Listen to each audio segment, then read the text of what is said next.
Let's fill out the Virginia Eviction Notice together, the written notice a landlord serves before an eviction case can begin, and check what the state asks of it as we go. Start at the top with the date of this notice.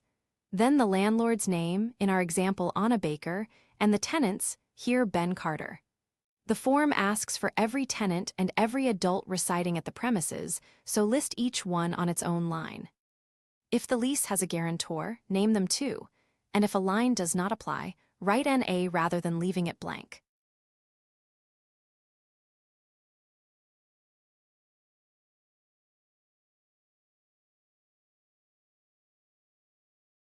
Next, the leased premises. Type the full street address, including the unit number, exactly as the lease describes it, then the city, state, and zip code on the next line. The notice and the lease should describe the same premises, so copy it word for word rather than from memory. Now the terms. Name the lease document you are enforcing and its date. Here a residential lease agreement dated June 1, 2023. The next blank, the number of days the tenant gets, is set by your state's law. We cover it in the requirements in a moment, so fill it in after checking that. In our example, the problem is unpaid rent, so we tick past due rent, enter $1,200, and describe the period, February rent, due on the 1st.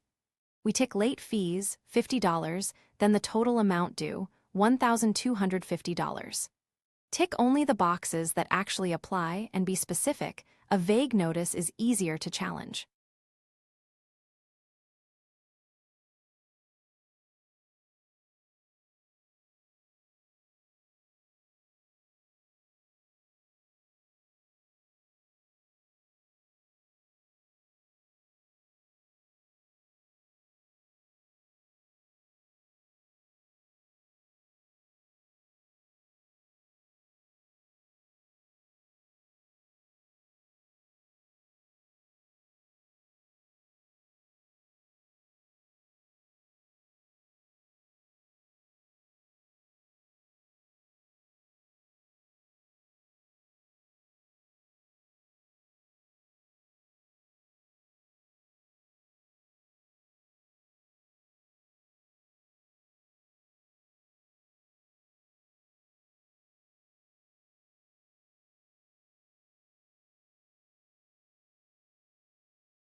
If you need to serve an eviction notice in this state, here is what the law requires, depending on the situation.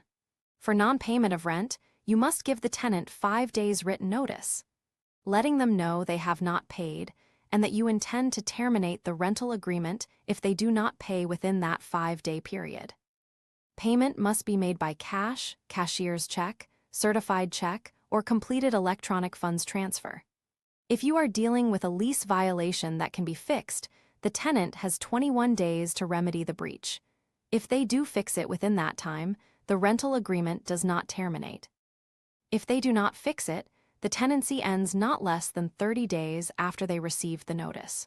For a non-remediable breach, you must give notice, and the tenancy ends not less than 30 days after the tenant receives it. Then the signature block. Print the landlord's name, sign on the by line, and add your title on the its line, here owner. The certificate of service records when the notice was delivered, how and to whom, complete it when you actually serve the notice, and use the notary block if your state or your attorney asks for sworn service. Keep a signed copy of everything for your records.